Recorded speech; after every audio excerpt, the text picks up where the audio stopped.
Hello students, I am Shivani Sharma, your maths educator and I welcome you all to Magnet Brains. एक ऐसा platform जहां class KG से class 12 plus different competitive exams की तैयारी आप लोग बिल्कुल फ्री ऑफ कॉस्ट कर सकते हो। तो यहाँ ना तो आपको कोई सब्सक्रिप्शन लेना है और ना ही कोई कूपन कोड परचेज करना है, बस मन लगा के बहुत अच्छे तरीके से आप लोगों को पढ़ाई करनी है। सो क्लास 11 स्टूडेंट्स, आज इस वीडियो में हम डिस्कस करने वाले हैं बेसिक कंसेप्ट ऑफ मैथमेटिक्स और इसमें हमारा टॉपिक रहने वाला है एलजेब्रा। जी हाँ, क्लास 10th में आपने जो एलजेब्रा पढ़ा था, इसमें आपने 3 चैप्टर्स को डिस्कस किया है, that is polynomials, pair of linear equations in 2 variables and quadratic equations. तो आज इस वीडियो में हम उसमें से क्या क्या सीखने वाले हैं। बेसिक कंसेप्ट्स में हम सीखेंगे कि पॉलिनोमियल्स कैसे दिखता है, उसका डिजाइन क्या है, ठीक है, डिफरेंट टाइप्स ऑफ पॉलिनोमियल्स को जानेंगे। उसके बाद हम लोग pair of linear equations in 2 variables पे आएंगे कि how to solve the pair of linear equations in 2 variables. फिर हम देखेंगे कि क्वाड्रेटिक इक्वेशंस का स्टैंडर्ड फॉर्म क्या होता है and how to solve quadratic equations.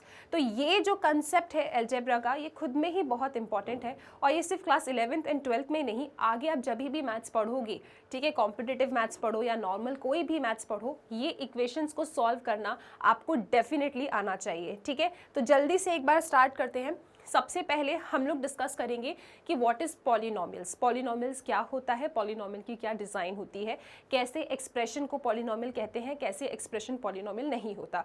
Just identification आपको आना चाहिए। ठीक है, सो पॉलिनोमियल क्या है जी? An expression of the form, एक ऐसी एक्सप्रेशन, कैसी?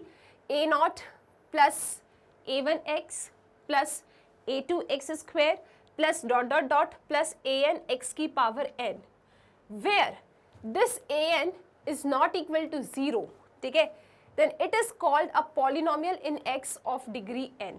तो ये एक पॉलिनोमियल है x वेरिएबल में और इसकी डिग्री क्या है? इसकी डिग्री n है।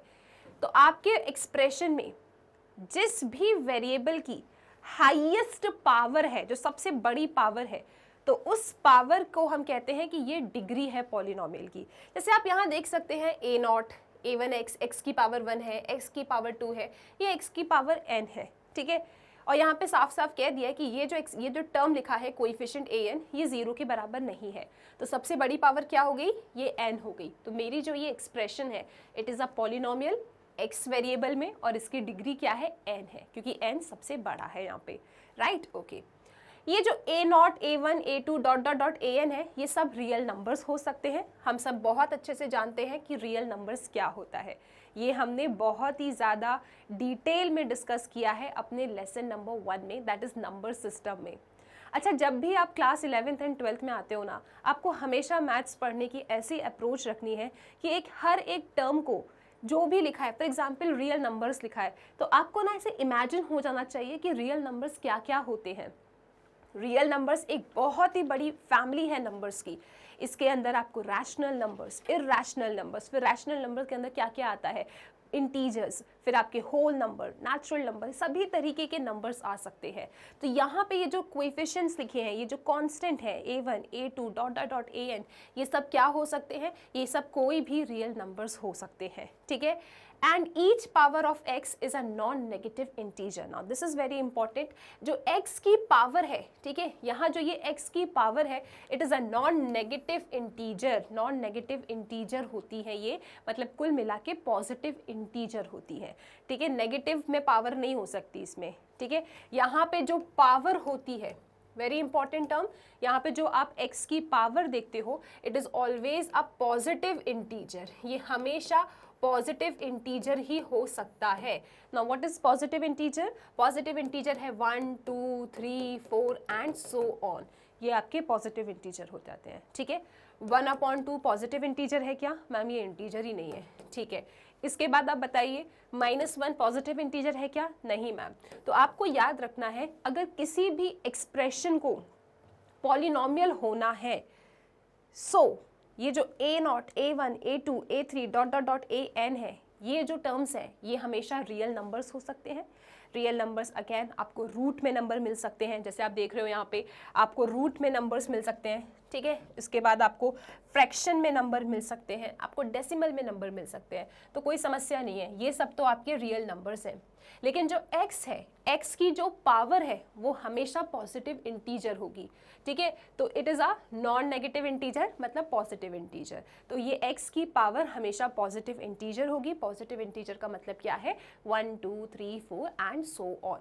अगर ये दो कंडीशंस फुलफिल हो जाती हैं then your expression is a polynomial expression, ठीक है। अब यहाँ पे कुछ एग्जाम्पल्स हैं, एग्जाम्पल्स के साथ ही हम लोग टाइप्स ऑफ पॉलिनोमियल को डिस्कस कर लेंगे, ठीक है। जैसे आप ये एग्जाम्पल देख रहे हो 3x + 5, ये एक पॉलिनोमियल है x में और इसकी डिग्री क्या है, 1 है। x की जो भी हाईएस्ट पावर होती है that is known as degree. तो यहाँ पे x की हाईएस्ट पावर क्या है, 1, and 1 is a positive integer, तो definitely it is a polynomial और इसकी डिग्री क्या है, 1।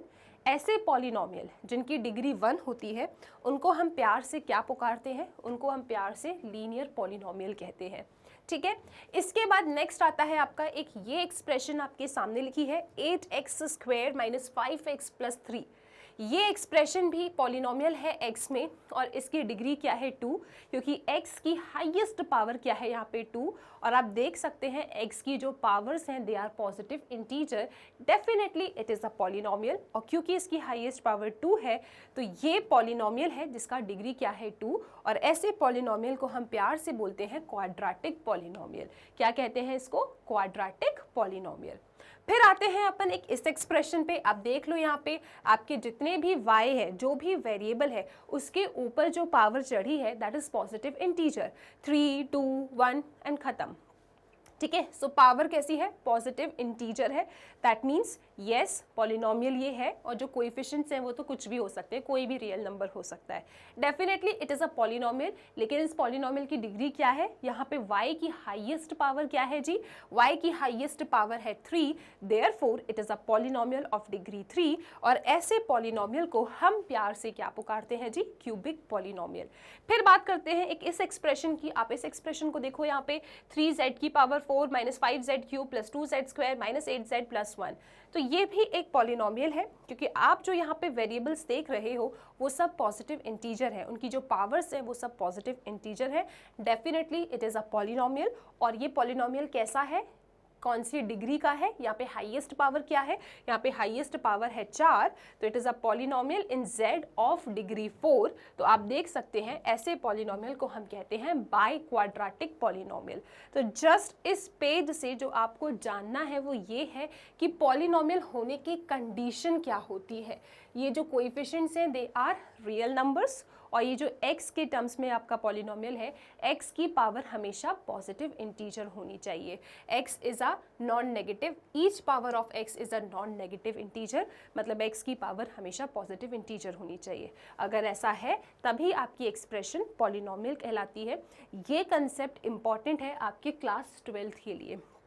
क्लास 12th में आपका एक चैप्टर है that is very simple chapter number 9, differential equations. तो वहाँ पे ना हम डिफरेंशियल इक्वेशन की डिग्री निकालते हैं, तो उसमें ये कंडीशन होती है कि पॉलिनोमियल होना चाहिए उसको, ठीक है, अपने डेरिवेटिव में, तभी आपको डिग्री मिलती है। मैम ये तो हम 12th में आएंगे तब आपसे पढ़ ही लेंगे, लेकिन अभी भी आप याद रखो। देखो अगर आप साइमल्टेनियसली पूरा कंटिन्यूसली पढ़ रहे हो ना, 10th का कंसेप्ट रिकॉल कर लिया, 11th आप पढ़ने वाले हो, 12th भी मैं आपको पढ़ाने वाली हूँ, तो वहाँ पे फिर जब चीज़ें हम पढ़ेंगे तो बहुत ही अच्छे तरीके से आपको समझ में आएगी। सो आई होप ये क्लियर है। अब चलते हैं अपन आगे next, that is remark, very important remark. ये जितने भी एक्सप्रेशन यहाँ पे लिखी है, ठीक है, मैं एक्सप्रेशन वर्ड यूज़ कर रही हूँ क्योंकि इक्वेशंस नहीं है ये जितनी भी एक्सप्रेशंस यहाँ पे लिखी हैं ये सब पॉलिनोमियल नहीं है, क्योंकि आप देख सकते हो यहाँ पे x के ऊपर जो पावर है it is not an integer, यहाँ पे पावर क्या है, हाफ। ओके यहाँ पे आपका x डिनोमिनेटर में है तो इसकी पावर नेगेटिव में आएगी, और आपने साफ साफ कहा है कि x की power should not be negative integer, the power of x should be non negative integer. तो यहाँ तो नेगेटिव हो जाएगा x की पावर, तो x की पावर कैसी होनी चाहिए, positive, therefore it is not a polynomial. Similarly ये भी आपका पॉलिनोमियल नहीं है। सो आई होप कि आपको पॉलिनोमियल्स पहचानना आ गया है। अब हम लोग यहाँ पे डिस्कस करने वाले हैं एक बड़ा ही इंपॉर्टेंट कंसेप्ट है, दैट इज डिवीजन एल्गोरिथम। कैसे एक पॉलिनोमियल को दूसरे पॉलिनोमियल से डिवाइड करना है। क्या मैम इसका डायरेक्ट यूज़ है 11th में? देखो 11th क्लास में अगर इसका यूज़ ना भी मिले आपको तो 12th में तो बहुत ही ज़्यादा इसका इंपॉर्टेंस है। जब आप लोग अपने क्लास 12th में चैप्टर नंबर 7 पढ़ोगे, दैट इज़ इंटीग्रल्स, और मेरे हिसाब से अभी आपने अगर 11th में मैथ्स लिया है ना बच्चा, तो आपको ऐसे पढ़ना है कि आप साथ में 12th के भी कुछ कुछ कंसेप्ट सीखते जाओ, क्योंकि इन द एंड आप लोगों को जाके कॉम्पिटिटिव एग्जाम्स देने हैं। तो वहाँ पे ये अच्छा रहेगा। अभी शुरुआत है, एकदम बेसिक है, छोटे छोटे से कंसेप्ट्स आप अपने 10th क्लास के भी याद रखो जो 12th में इंपॉर्टेंट है, और 11th तो हम पढ़ने ही वाले हैं। ठीक है, क्लियर है सबको? तो यहाँ पे देखो आप कि आपको ना इस पॉलिनोमियल को इससे डिवाइड करना है। हाँ, तो मैं आपको बता रही थी कि क्लास 12th में चैप्टर नंबर 7 है इंटीग्रल्स, वहाँ पे एक टॉपिक आता है पार्शियल फ्रैक्शन। उस टॉपिक में ये डिवीजन बहुत ही ज़्यादा इंपॉर्टेंट हो जाता है। ठीक है, तो वहाँ पे फिर अगर आप परेशान होगे तो इससे अच्छा है एक बार जल्दी से देख लो, 10th का ये टॉपिक 12th में भी आने वाला है, तो आओ इसको फटाफट सीख लेते हैं। तो यहाँ मुझे डिवाइड करना है, यहाँ मुझे डिवाइड करना है इस पॉलिनोमियल को, इस एक्सप्रेशन को इस वाली एक्सप्रेशन से। ठीक है, तो यहाँ पे बेसिकली मैं क्या करने वाली हूँ, यहाँ पे मैं इस तरीके से यहाँ पे ये बनाऊंगी। ठीक है, ये पॉलिनोमियल क्या है, 5x cube minus 13x square plus 21x minus 14। ठीक है, इससे डिवाइड करना है। This is 3 minus 2x plus x square. I have to divide this polynomial by this polynomial. तो इसको डिवाइड करना है इससे, तो इसको मैं कहती हूँ कान के अंदर ऐसा लिखा है इसको आपने। ठीक है, और ये आपने बाहर लिखा। अब यहाँ पे अगर मैं डायरेक्ट डिवीजन पे जाऊंगी ना तो एक समस्या है, आप लोग हमेशा याद रखना। और 10th वाले बच्चे से चिल्ला चिल्ला के कह रहे होंगे, अरे मैम वहाँ लिखने से पहले उसको अरेंज तो करो। जी हाँ, डेफिनेटली आपको जब भी कोई दो पॉलिनोमियल को डिवाइड करना होता है तो आपको उसके डिग्री में अरेंज करना होता है। मतलब कैसे कि यार x की पावर 3 है, फिर नेक्स्ट टर्म x की पावर 2 वाला होना चाहिए, उसके बाद x की पावर 1 वाला, और फिर x की कोई पावर ना हो वो वाला टर्म। मतलब एक सीक्वेंस में आप अरेंज करो। ये तो ऑलरेडी अरेंज्ड है, परंतु इसमें समस्या है ना, ये पावर में अरेंज्ड नहीं है, तो पहले आप इसे अरेंज्ड करोगे। ठीक है, तो कैसे अरेंज करने वाले हैं, आओ इसको एक बार अच्छे से यहाँ पे लिख देती हूँ मैं आपके लिए। तो सबसे पहले आप लिखेंगे एक्स स्क्वायर। ठीक है, पावर 2 आ गई, उसके बाद पावर 1 दैट इज 2x, और उसके बाद प्लस 3। आपने सबसे पहले इसको इस तरीके से अरेंज करना है। और आप किसको डिवाइड कर रहे हो, 5x cube minus 13x square plus 21x minus 14, इसको डिवाइड कर रहे हो। तो सबसे पहले इसको अरेंज कर लो क्योंकि ये अरेंज्ड नहीं था, और उसके बाद फिर आप डिवाइड करने जाएंगे। ठीक है, ऐसे करोगे तो थोड़ा प्रॉब्लम में फंस जाओगे। तो इसीलिए हमेशा याद रखना कि सबसे पहले आपको अरेंज करना होता है पावर वाइज। ओके जी, अब कैसे डिवाइड करूं, क्या तरीका क्या सीखा था आपने? मैम तरीका ये है कि आपको इस एक्स स्क्वायर में ऐसा कुछ मल्टीप्लाई करना है सो दैट ये वाला एक्सप्रेशन एज इट इज आपको मिल जाए। तो मैंने कहा ठीक है, मतलब कुल मिला के मुझे एक्स स्क्वायर की हेल्प से 5x क्यूब बनाना है, तो मैं 5 का मल्टीप्लाई और x का मल्टीप्लाई इसमें कर देती हूँ। तो अगर मैंने 5x का मल्टीप्लाई इसमें किया तो मुझे क्या मिलेगा जी, मुझे 5x क्यूब मिलेगा। और याद रखिएगा जो इसका साइन है वही इसका साइन होना चाहिए। अगर ये पॉजिटिव है तो ये भी मुझे पॉजिटिव ही मिलना चाहिए। ठीक है, तो मैंने 5x का मल्टीप्लिकेशन किया, आई गॉट 5x क्यूब, लेकिन अब ये 5x का मल्टीप्लिकेशन इनसे भी होगा। ठीक है, तो 5x का मल्टीप्लिकेशन जब आप इससे करोगे तो आपको 10x स्क्वायर मिलेगा, और 5x का मल्टीप्लिकेशन जब आप इससे करोगे तो आपको 15x मिल जाएगा। एनी समस्या? सब ठीक है। अब आपको इसे एलिमिनेट करना है, परंतु दोनों पॉजिटिव में है तो माइनस से मल्टीप्लाई कर देते थे आप लोग, फिर ये तो उड़ जाएगा, यहाँ पे माइनस माइनस का साइन प्लस हो जाएगा, है ना। -13 + 10 आपको -3 देगा, और यहाँ पे देखिए आप लोग दिस इज 21, और ये 15 का साइन अब नेगेटिव हो चुका है। ठीक है, क्लियर है। तो यहाँ पे हमको क्या मिलेगा, यहाँ पे हमको मिल जाएगा +6x। यहाँ पे किसी को कोई समस्या तो नहीं, ये 10th में आपने सीखा है। ठीक है, 21 में से 15 सब्ट्रैक्ट करना है आपको, तो 20 में से 5 गया 5, लेकिन 21 था तो 6। ठीक है, तो 6x, और साइन बड़े का आता है। उसके बाद -14 को एज इट इज कॉपी कर लो। अब फिर से हम चलेंगे डिवाइड करने। अब आपको इस एक्स स्क्वायर में ऐसा कुछ मल्टीप्लाई करना है कि मल्टीप्लाई करने पे आपको -3x स्क्वायर मिल जाए। तो मैंने कहा यार एक्स स्क्वायर तो मेरे पास पहले से ही है, सिर्फ -3 से मल्टीप्लाई कर देती हूँ, तो एज इट इज़ -3x² मुझे मिल जाएगा। तो इसका मल्टीप्लिकेशन इससे करने पे आई गॉट -3x²। अब सिर्फ इससे थोड़ी ना करना है मल्टीप्लाई, आगे भी चलो, 3 2 ज़ा 6, लेकिन माइनस माइनस क्या हो जाएगा, प्लस हो जाएगा। उसके बाद माइनस प्लस माइनस एंड 3 3 ज़ा इज 9। अब मुझे इसे गायब करना है, परंतु माइनस माइनस तो प्लस हो जाता है, तो एक काम करते हैं, पूरा एक्सप्रेशन को माइनस से मल्टीप्लाई कर देते हैं। तो इसका साइन बदल जाएगा, माइनस माइनस प्लस हो गया, इसका साइन प्लस माइनस माइनस हो गया, और माइनस माइनस यहाँ प्लस हो गया। ठीक है, तो ये तो उड़ गया, ये भी उड़ गया, और यहाँ पे आ रहा है -5। तो मेरा क्वेश्चन क्या आ रहा है इसमें, 5x - 3, और रिमाइंडर क्या आ रहा है -5। तो इस तरीके से आप लोगों ने डिवीजन एल्गोरिथम सीखा था अपने 10th क्लास में। This division algorithm is highly important, इसको बहुत अच्छे तरीके से आप रिवाइज कर लेना। ठीक है, अब चलते हैं अपने एल्जेब्रा में नेक्स्ट टॉपिक के ऊपर, that is pair of linear equations in 2 variables. अब जो अपना नेक्स्ट टॉपिक है that is pair of linear equations in 2 variables. तो सबसे पहले हमें पता होना चाहिए कि pair of linear equations in 2 variables का डिजाइन कैसा होता है, ये इक्वेशंस दिखती कैसी हैं। तो बेसिकली ये इक्वेशंस आपको कुछ इस तरीके की नजर आएंगी, a1x + b1y + c1 = 0, और दूसरी क्योंकि इक्वेशन है तो इज इक्वल टू का साइन तो आएगा। ओके, फिर आपके पास नेक्स्ट होगा a2x + b2y + c2 = 0। तो आप यहाँ पे क्या नोटिस कर रहे हो, आप यहाँ पे ये नोटिस कर रहे हो कि ये लीनियर है क्योंकि x एंड y की पावर 1 है। ओके, एंड यहाँ पे आपको 2 इक्वेशंस मिल रही है। ठीक है, और 2 वेरिएबल्स में आपकी ये इक्वेशंस है, तो इसीलिए इनको कहते हैं pair of linear equations in 2 variables. यहाँ पे 2 वेरिएबल्स हैं, 2 इक्वेशंस हैं, और आपको इन्हें सॉल्व करना है। So this is pair of linear equations in 2 variables. 2 variables नजर आ रहा है, वेरिएबल्स की पावर 1 है तो वो लीनियर है, और पेयर मतलब 2। Then how to solve these equations, इन इक्वेशंस को कैसे सॉल्व करते हैं। इन इक्वेशंस को सॉल्व करने से पहले हमको ये जानना है कि ये जो सिस्टम ऑफ लीनियर इक्वेशंस है ना, ये या तो कंसिस्टेंट होती हैं या तो इनकंसिस्टेंट होती हैं। कंसिस्टेंट का मतलब क्या होता है, कंसिस्टेंट का मतलब होता है कि इन सिस्टम ऑफ इक्वेशंस का एटलीस्ट 1 सोल्यूशन तो आपको मिले। एटलीस्ट 1 सोल्यूशन का क्या मतलब है कि या तो आपको इन सिस्टम ऑफ इक्वेशंस का यूनिक सोल्यूशन मिल जाए, या फिर इन सिस्टम ऑफ इक्वेशंस में आपको इनफाइनाइटली मैनी सोल्यूशंस मिल जाए। ठीक है, सो अगर आपको किसी भी सिस्टम ऑफ लीनियर इक्वेशंस में एक सोल्यूशन या एक से ज़्यादा इनफाइनाइट सॉल्यूशंस मिलते हैं, तो ऐसे सिस्टम ऑफ इक्वेशन को आप लोग कंसिस्टेंट कहते हो। फिर सिस्टम ऑफ लीनियर इक्वेशंस आपकी इनकंसिस्टेंट भी कहलाती हैं।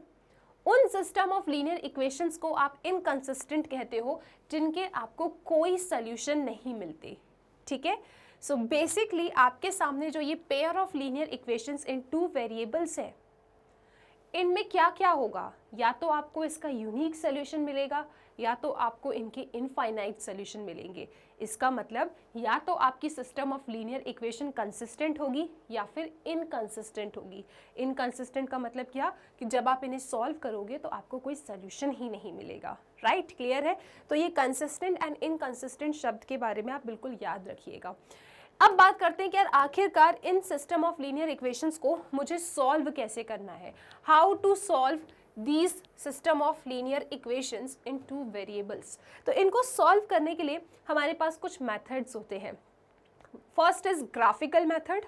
ग्राफिकल मेथड बहुत इंपॉर्टेंट है, हमको पता होना चाहिए कि लीनियर इक्वेशंस को कैसे प्लॉट करते हैं। Next method is elimination method. ठीक है, एलिमिनेशन मेथड के थ्रू हम इन सिस्टम ऑफ लीनियर इक्वेशंस को सॉल्व कर सकते हैं। नेक्स्ट मेथड हमारे पास है सब्स्टिट्यूशन मेथड, और उसके बाद हमारे पास मेथड है क्रॉस मल्टीप्लिकेशन मेथड। आज के इस सेशन में हम लोग जैसे बार बार पढ़ने वाले हैं, that is graphical method and elimination method. ठीक है, ये दोनों मेथड तो आपको बिल्कुल आना ही चाहिए ताकि आप सिस्टम ऑफ लीनियर इक्वेशंस को सॉल्व आसानी से कर सको। ठीक है, लेकिन इनके बस नाम याद रखो कि हाँ, सब्स्टिट्यूशन मेथड भी हमने 10th में सीखा है। बेसिकली यहाँ पे सब्स्टिट्यूट करके सॉल्व करते हैं, और एक क्रॉस मल्टीप्लिकेशन मेथड भी हमने सीखा है। लेकिन हमारे लिए जो सबसे ज़्यादा इंपॉर्टेंट है that is graphical method and elimination method. तो इन दोनों ही मेथड को आज के इस वीडियो में हम लोग डिस्कस कर लेंगे। ठीक है, तो सबसे पहले आते हैं अपन लोग ग्राफिकल मेथड के ऊपर। तो यहाँ पे आपको चेक करना है check graphically whether the pair of equations this and this are consistent. ठीक है, तो सबसे पहले आप चेक कर लेना कि क्या ये पेयर ऑफ इक्वेशंस कंसिस्टेंट है, और अगर कंसिस्टेंट है तो आप उनके सॉल्यूशंस फाइंड कर देना। अब याद रखना कंसिस्टेंट का मतलब क्या होता है, कंसिस्टेंट का मतलब होता है कि यार एटलीस्ट वन सोल्यूशन तो हमको मिले। कंसिस्टेंट का मतलब क्या होता है कि एटलीस्ट एक सोल्यूशन तो हमको मिले, अब चाहे यूनिक मिले चाहे इनफाइनाइट मिले। तो अगर किसी भी सिस्टम ऑफ इक्वेशंस में हमें एटलीस्ट वन सोल्यूशन मिल जाता है तो ऐसे सिस्टम ऑफ इक्वेशन को कंसिस्टेंट कहते हैं। लेकिन इनने क्या कहा है कि ग्राफिकली आपको चेक करना है। तो सबसे पहले क्या करोगे आप लोग, सबसे पहले आप इस एक एक इक्वेशन को जाके प्लॉट करोगे। अब कैसे प्लॉट करते हैं, तो पहली इक्वेशन पकड़ लो x + 3y = 6। उसके बाद आप एक डब्बा बनाते हो इस तरीके से, ठीक है। फिर यहाँ पे x लिख लो, यहाँ पे y लिख लो, ठीक है जी। एक बार आप x को 0 ले लो, तो x अगर 0 हो गया तो यहाँ से y की वैल्यू निकालो, कितना आएगा 6/3, मतलब 3 1 जा 3 2 जा 6। फिर एक बार आप y को 0 ले लो, y को 0 लोगे तो x कितना आ जाएगा आपके पास, x आ जाएगा 6। तो आपके पास कोऑर्डिनेट क्या आ रहे हैं 0,2 एंड 6,0। तो ये आपके पास कोऑर्डिनेट आ रहे हैं। ये ग्राफ बनाना आपको डेफिनेटली आना चाहिए, 12th क्लास में भी इंपॉर्टेंट है, ठीक है। ऐसे इक्वेशंस को कैसे प्लॉट करते हैं ग्राफ पे, इसीलिए आपको ये रिकॉल करा रही हूँ मैं, ओके। इसके बाद जो हमारे पास दूसरी इक्वेशन है आप उसको ले लो। दूसरी इक्वेशन क्या है आपके पास, 2x - 3y = 12।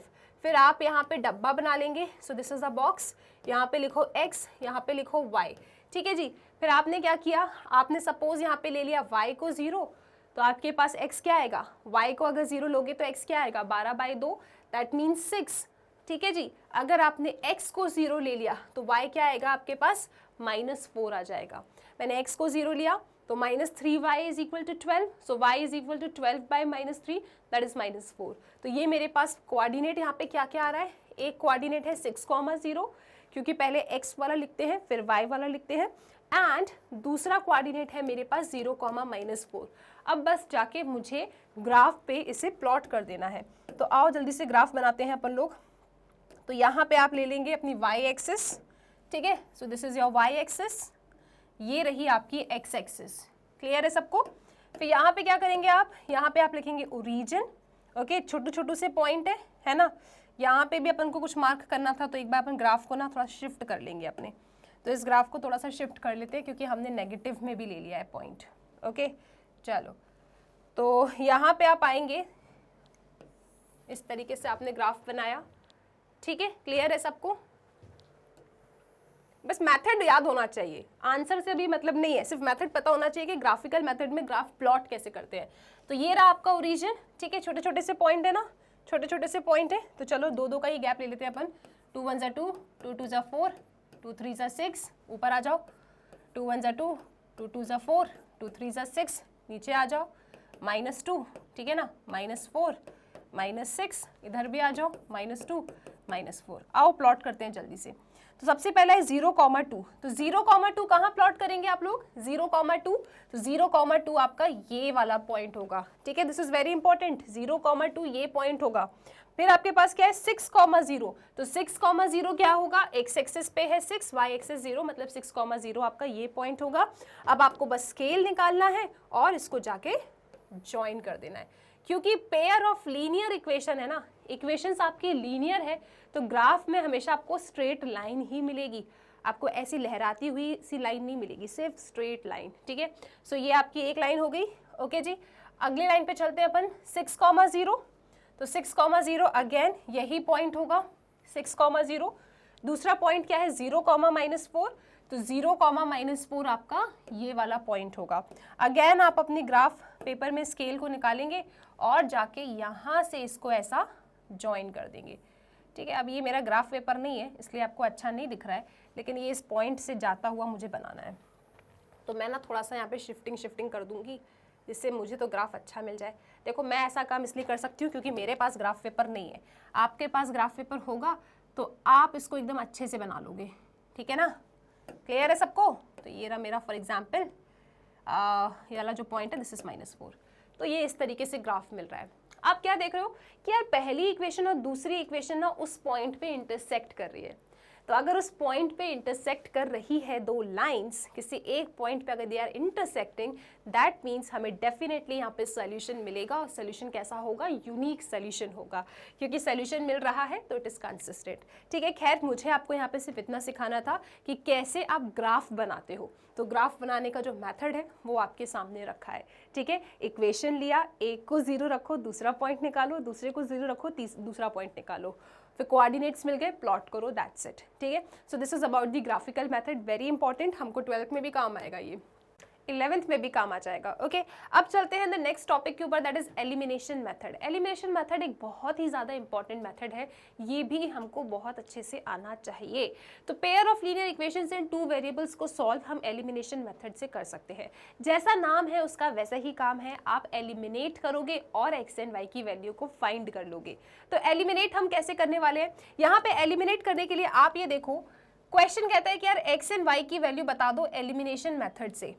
ठीक है, क्या एलिमिनेट करूं, कैसे एलिमिनेट करूं, एलिमिनेशन तो तभी होगा ना जब x का कोएफिशिएंट सेम हो या फिर y का कोएफिशिएंट सेम हो। तो जब इनके कोएफिशिएंट सेम होंगे तभी उड़ा सकते हो।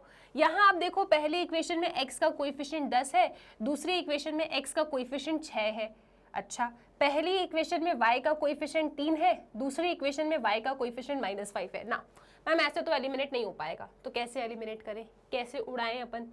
मैम एक काम करो, आप सुनो, एक काम करो, या तो आप x के कोएफिशिएंट को सेम बना लो, या तो आप y के कोएफिशिएंट को सेम बना लो, कुछ मल्टीप्लाई करके। तो मैंने कहा एक काम करते हैं, चलो y के कोएफिशिएंट को सेम बनाते हैं। यहाँ पे y का कोएफिशिएंट 3 है, यहाँ पे y का कोएफिशिएंट 5 है ना। एक काम करते हैं, पहली इक्वेशन में 5 का मल्टीप्लाई करते हैं और दूसरी इक्वेशन में 3 का मल्टीप्लाई कर देते हैं। तो जब पहली इक्वेशन में मैं 5 का मल्टीप्लाई करूंगी ना, तो इस 5 का मल्टीप्लिकेशन मुझे सबसे करना होगा। जनरली प्यारे बच्चे भूल जाते हैं, यहाँ मल्टीप्लाई कर देंगे, यहाँ कर देंगे, परंतु यहाँ भूल जाते हैं, तो ये तो गलत बात है। आपको इस 5 का मल्टीप्लिकेशन एक एक टर्म से करना होगा। इसी तरीके से 3 का मल्टीप्लिकेशन एक एक टर्म से करना होगा। ठीक है, चलो मल्टीप्लाई करते हैं। सो 5 का मल्टीप्लिकेशन यहाँ पे किया तो ये 50x आया, यहाँ पे किया तो 15y आया, और यहाँ पे 5 का मल्टीप्लाई आप करोगे तो आपके पास क्या आएगा जी, 5 5 25, 5 7 35, 36, 37। ओके जी, अब 3 का मल्टीप्लिकेशन करो तो 3 6 18, 3 5 15, और उसके बाद 3 11 33।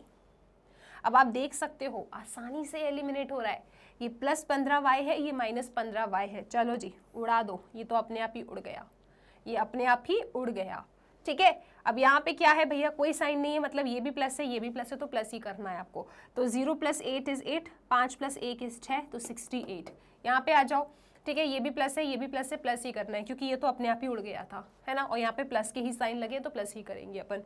तो 5 + 3 8, 7 + 3 10, 3 + 1 4, 408। तो आप यहाँ पे जब सॉल्व करेंगे ना, तो x की वैल्यू आ रही है 408 डिवाइडेड बाई 68, और डेफिनेटली जब आप इसे कट करेंगे तो x की वैल्यू 6 आ जाएगी। अब x की वैल्यू 6 आ गई भैया, y भी तो चाहिए, तो किसी भी एक इक्वेशन में आप जाके अपनी x की वैल्यू डाल देते थे। ठीक है, तो एक काम करते हैं मैम, x की वैल्यू ना अपन लोग अपने पहले इक्वेशन में डाल देते हैं। चलो ठीक है, जैसा आपको ठीक लगे। तो यहाँ पे 10x की जगह पे हमने डाला 6, दिस इज +3y = 75।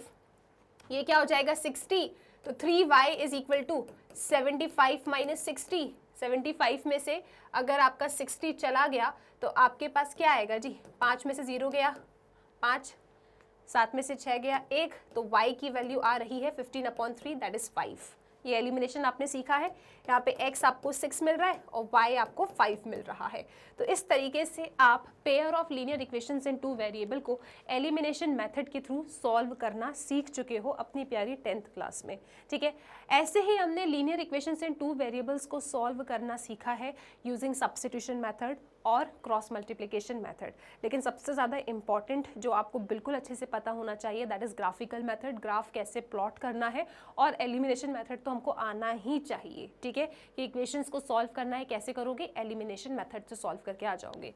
तो ये तो हो गया आपका pair of linear equations in 2 variables की कहानी।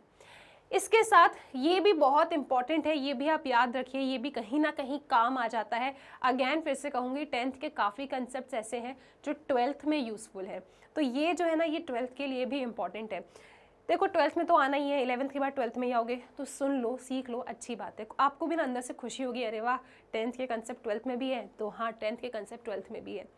यहाँ पे आपका 12th क्लास में एक चैप्टर है, that is chapter number 4, determinants. Determinants में भी पता है हम सिस्टम ऑफ इक्वेशंस को सॉल्व करते हैं, लेकिन इन मेथड से सॉल्व नहीं करते, ठीक है। क्लास 12th में आपका चैप्टर है डिटर्मिनेंट्स। डिटर्मिनेंट्स में भी हमको सिस्टम ऑफ इक्वेशंस की कंसिस्टेंसी एंड इनकंसिस्टेंसी चेक करना होता है, और फिर अगर वो कंसिस्टेंट होते हैं तो उन्हें सॉल्व करना होता है। लेकिन सॉल्व करने के लिए हम इनमें से कोई भी एक नया मेथड यूज़ नहीं करते, हम यूज़ करते हैं डिटर्मिनेंट मेथड, ठीक है। लेकिन वहाँ पे जब आप कंसिस्टेंसी या इनकंसिस्टेंसी चेक करते हो ना, तो कहीं ना कहीं अगर मान लो एमसीक्यू का सवाल आ गया तो आप इसके थ्रू आसानी से बता सकते हो कंसिस्टेंट है या नहीं है। तो ये एज अ ट्रिक 12th में काम आ जाती है, एमसीक्यू वाले क्वेश्चंस में इक्वेशंस को चेक करने के लिए कि वो कंसिस्टेंट है या नहीं है। तो इसीलिए इसको भी आप लोग याद रखेंगे, ये वेरी इंपॉर्टेंट है, ठीक है। अच्छा एक बात बताऊं आप लोगों को, तो जितने भी 10th से 11th में बच्चे आए हैं ना, जिनका भी मैथ्स है, एक बड़ी प्यारी बात आपको बता रही हूँ, बहुत काम आएगी, आपको याद रखिएगा। सबसे पहली चीज़, अभी एक राइट टाइम है, एक छोटी सी प्यारी सी कॉपी बना लो। उस कॉपी में आपको जो जो कंसेप्ट मैं बताती जा रही हूँ, जो 11th में और 12th में इंपॉर्टेंट है ना, उन कंसेप्ट को आप लिख लो, ठीक है। जैसे ये वाला कंसेप्ट आपके 12th क्लास में इंपॉर्टेंट आ जाएगा। 12th क्लास में इतना पढ़ना होता है ना, अपन भूल जाते हैं इन कंसेप्ट्स को, लेकिन आप अपनी कॉपी में बना के रखो कि ये हमको 12th में काम आएगा, और इसको ऐसे रिवाइज करते रहो ताकि आपके दिमाग में एकदम फिट हो जाए, ठीक है। और ऐसे ही जो आप 11th में पढ़ोगे, फिर 11th में कुछ ऐसे टॉपिक्स होंगे जो 12th में आएंगे, तो वो जो भी चीज़ें होंगी जो 12th में आने वाली हैं 11th की 12th में, उन कंसेप्ट्स को भी लिख के रखो अपनी पतली सी कॉपी में, और उस कॉपी को ऐसे ही रोज़ पलटाते रहो ताकि वो कंसेप्ट्स आपको फिक्स हो जाए। फिर जब आप 12th में जाओगे और कॉम्पिटिटिव एग्जाम्स दोगे ना, तो आपका जो फाउंडेशन होगा वो बहुत ही ज़्यादा स्ट्रांग होगा, ठीक है। चलो जी, अब मान लीजिए कि मेरे पास एक सिस्टम, एक पेयर ऑफ मतलब एक इक्वेशन ये है और एक इक्वेशन मेरे पास ये है, ठीक है। So this is the pair of linear equation in 2 variables, 2 variables में है, लीनियर है, पेयर है, 2 इक्वेशंस है। अब इन इक्वेशंस को देख के ही मैं आपको बता सकती हूँ कि ये इक्वेशंस मेरी कंसिस्टेंट होंगी या इनकंसिस्टेंट होगी, ठीक है। कैसे? ये जो इक्वेशंस है, अगर यहाँ पे a1/a2 is not equal to b1/b2 हो जाए, ठीक है, अगर a1/a2 का जो रेशियो आया है that is not equal to b1/b2, तो ऐसे केस में आपका जो पेयर ऑफ इक्वेशन है वो कंसिस्टेंट होता है, और आपको कैसा सोल्यूशन देता है जी? वो आपको यूनिक सोल्यूशन देता है, ये भी आप याद रखेंगे, ठीक है। तो अगर मेरे पास पेयर ऑफ लीनियर इक्वेशंस हैं, उनको देख के मुझे बताना है, जो 12th क्लास में काम आएगा डिटर्मिनेंट चैप्टर में। तो अगर मुझे इक्वेशंस को देख के बताना है तो क्या करेंगे अपन, अगर a1/a2 is not equal to b1/b2 हो जाता है, ठीक है, that means your system of equation is consistent, और वो कैसा सोल्यूशन देगा? यूनिक सोल्यूशन देगा।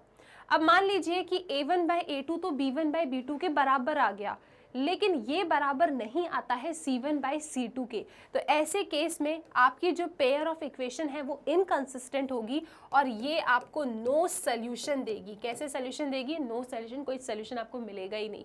और अगर मान लीजिए तीनों ही रेशियोज आपस में बराबर हो जाते हैं, a1/a2 is equal to b1/b2 is equal to c1/c2, कुछ इस तरीके का हो जाता है, तो pair of linear equation is dependent and it is consistent. आपको जो इक्वेशंस मिलेगी वो कंसिस्टेंट होगी, दैट मीन्स आपको सोल्यूशन मिलेगा। और सोल्यूशन कैसे मिलेंगे आपको सोल्यूशन यहाँ मिलेंगे इनफाइनाइटली मैनी सोल्यूशन, आपको इनफाइनाइट सोल्यूशंस मिलेंगे। सो दिस इज वेरी इंपॉर्टेंट, आप इसका अच्छे से एकदम स्क्रीनशॉट ले लो और इसको याद रख लो अच्छे तरीके से कि अगर मेरे पास पेयर ऑफ लीनियर इक्वेशंस है, अगर a1/a2 is not equal to b1/b2 है, system of equation is consistent, unique solution मिलेगा। a1/a2 b1/b2 के बराबर है but it is not equal to c1/c2, system of linear equation is inconsistent, आपको कोई solution नहीं मिलेगा। अगर ये तीनों ही रेशियोज आपस में बराबर है तो अगेन आपका सिस्टम ऑफ इक्वेशन कंसिस्टेंट होगा और आपको इनफाइनाइट सॉल्यूशंस मिलेंगे, ठीक है। तो इसके साथ pair of linear equations in 2 variables में से हमको जो जो पढ़ना था वो सारी चीज़ें हमने डिस्कस कर ली। अब हम बातें करेंगे क्वाड्रेटिक इक्वेशंस के बारे में। नेक्स्ट टॉपिक है आपका अलजेब्रा में, दैट इज क्वाड्रेटिक इक्वेशंस। तो हम डिस्कस करेंगे कि आखिरकार ये क्वाड्रेटिक इक्वेशंस क्या होती हैं और कैसे इन क्वाड्रेटिक इक्वेशंस को सॉल्व किया जाता है। तो जैसा नाम है ना वैसा ही काम है। क्वाड्रेटिक का मतलब क्या होता है जी? 2।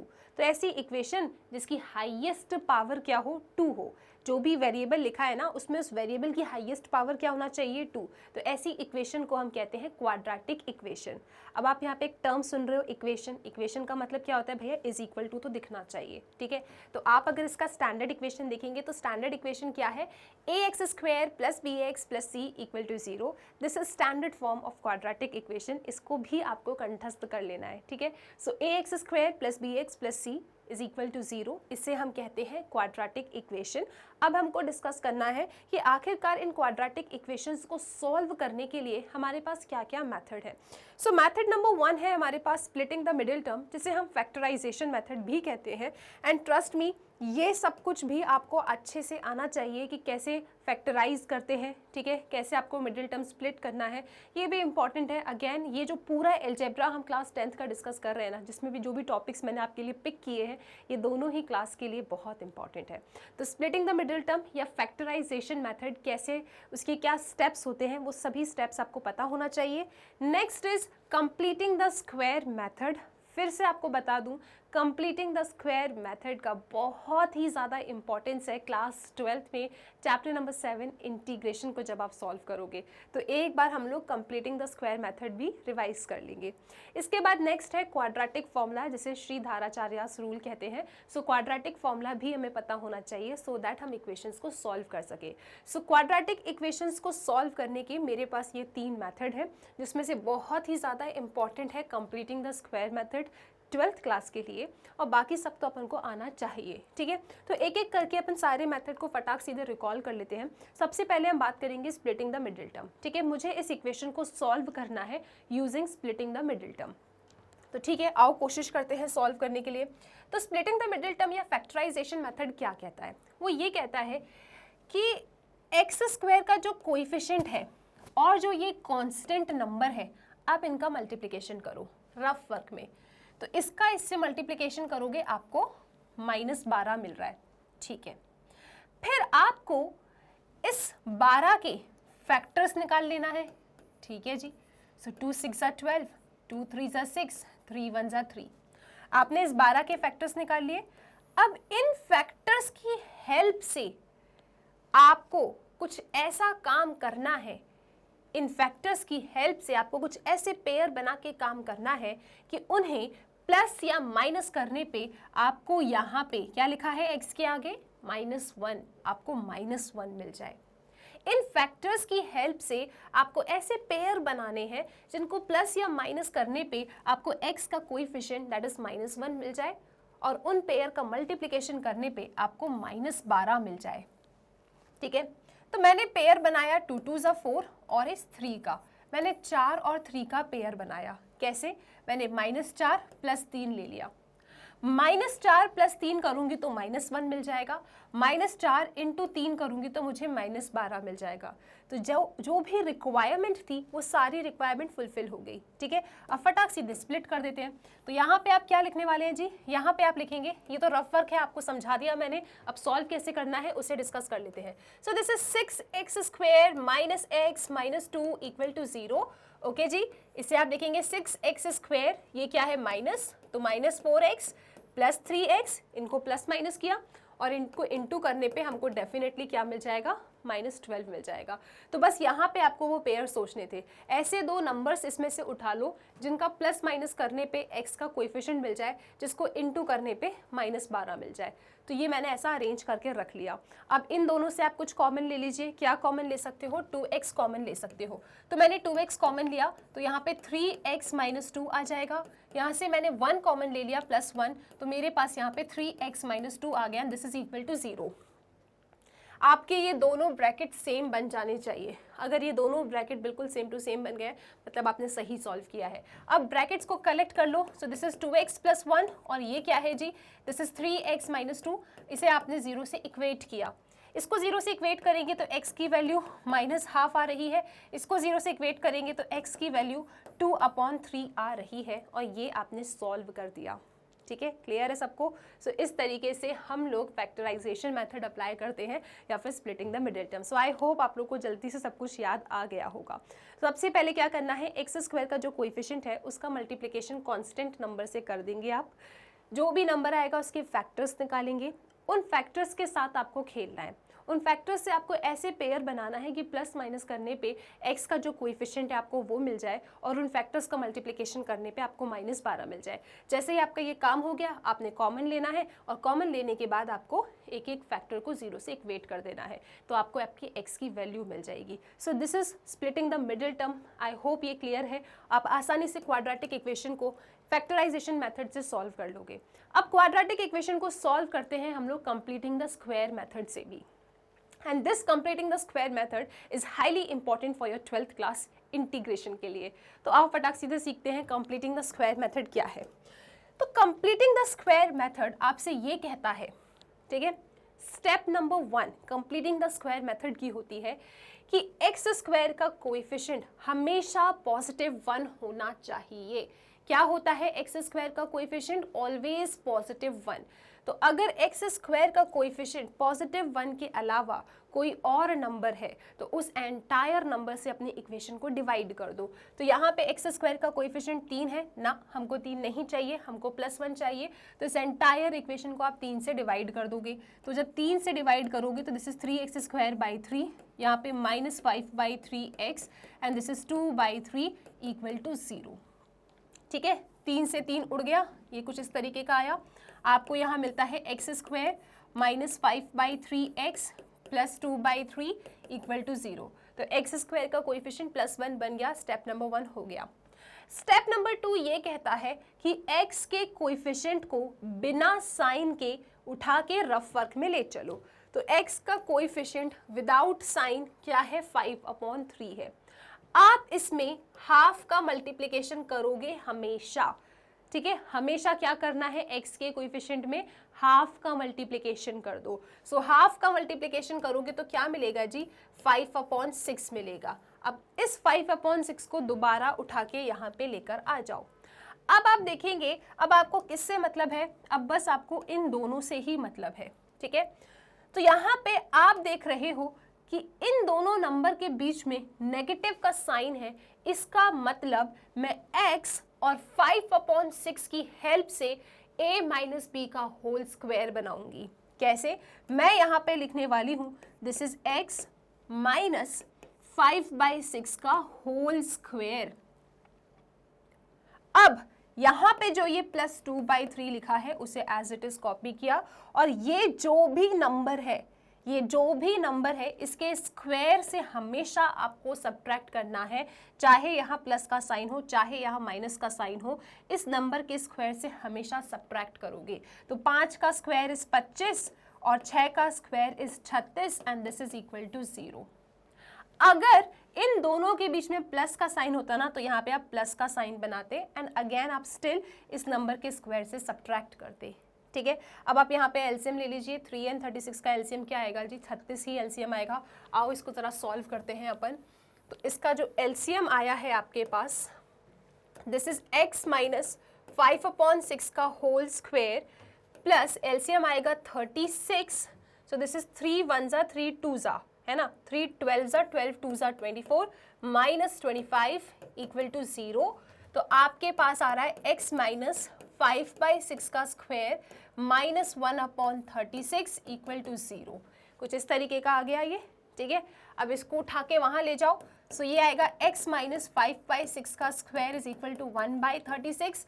स्क्वायर को यहाँ पे ले जाओ। सो x - 5/6 स्क्वायर जब यहाँ जाएगा तो +-1/36 +-1/√36 आएगा एंड √36 क्या होता है जी? 6 होता है। तो जब यहाँ से ये स्क्वायर गया इधर स्क्वायर रूट बनेगा तो प्लस माइनस का निशान आएगा। सबसे पहले एक बार आप प्लस कंसिडर करो पहले केस में, तो ये क्या बनेगा? x - 5/6 is equal to 1/6। दूसरे केस में आप नेगेटिव का साइन कंसिडर करोगे तो यह आएगा आपके पास x - 5/6 इज इक्वल टू -1/6। अब इसको यहाँ पे ले जाओ।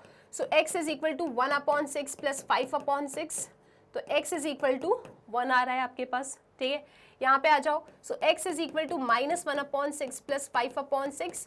जब आप यहाँ पे सॉल्व करेंगे तो 4/6 और 4/6 क्या होता है 2/3। तो x की वैल्यू 1 और 2/3 आ रही है। ये मेथड है आपका completing the square method. So completing the square method का जो स्टेप नंबर 1 है वो आपसे ये कहता है कि x स्क्वायर का कोएफिशिएंट हमेशा +1 होना चाहिए।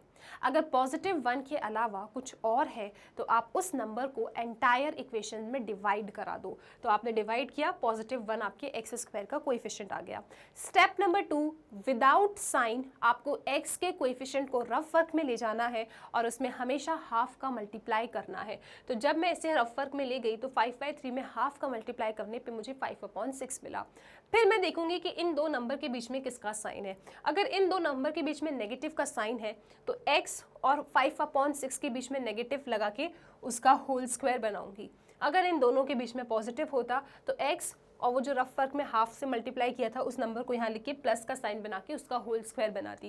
लेकिन क्योंकि यहाँ माइनस का साइन था तो हमने a - b का होल स्क्वायर बनाया। इसको एज इट इज कॉपी किया। अब चाहे यहाँ पे प्लस बने चाहे यहाँ पे माइनस बने, इस नंबर के स्क्वायर से हमेशा आपको सब्ट्रैक्ट करना है और फिर बस आपको सॉल्व कर देना है। So this is known as completing the square method. I hope ये क्लियर है।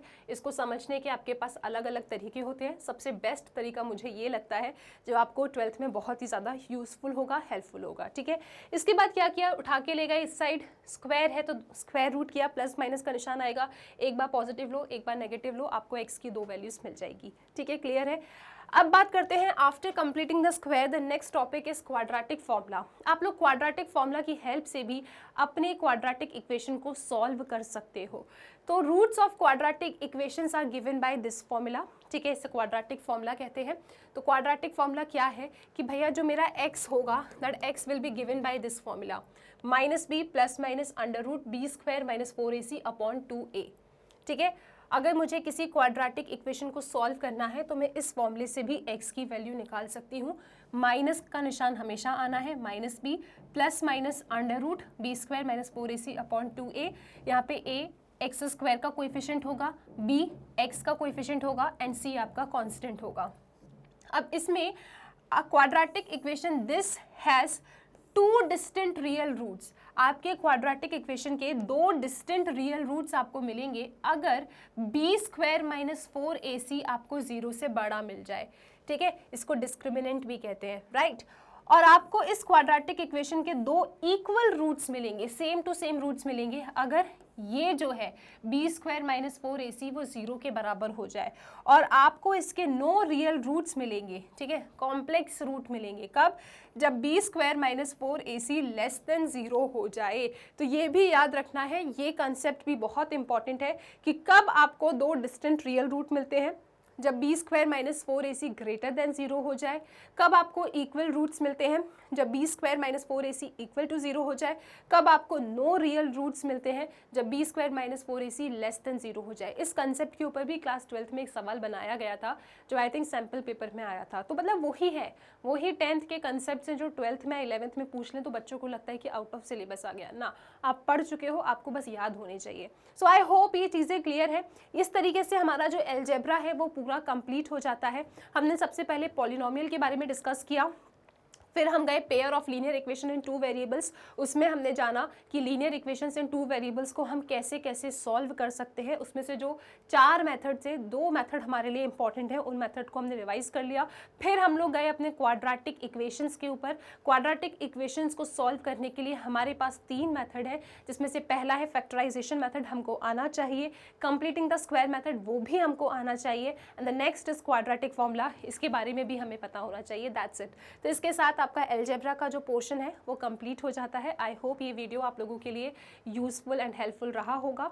स्टूडेंट्स, अगर कभी भी आपको कोई वीडियो लेक्चर फाइंड करने में प्रॉब्लम जाती है तो याद रखिएगा मैग्नेट ब्रेन्स की वेबसाइट है। आप मैग्नेट ब्रेन्स की वेबसाइट पे जाइए, अपने क्लास को सिलेक्ट कीजिए, आपको जो भी सब्जेक्ट पढ़ना है उस सब्जेक्ट को सिलेक्ट कर लो। फिर उस सब्जेक्ट से रिलेटेड जितने भी वीडियोस चैनल पे अवेलेबल है वो सब कुछ आपको प्रॉपर फॉर्मेट में अरेंज्ड मिल जाएंगे। आपको जो भी पढ़ना है बस उसकी लिंक पे कर देना क्लिक और हम टीचर्स आपको मिल जाएंगे पढ़ाते हुए। इसके साथ स्टूडेंट्स पढ़ते रहिए मैग्नेट ब्रेन्स के साथ।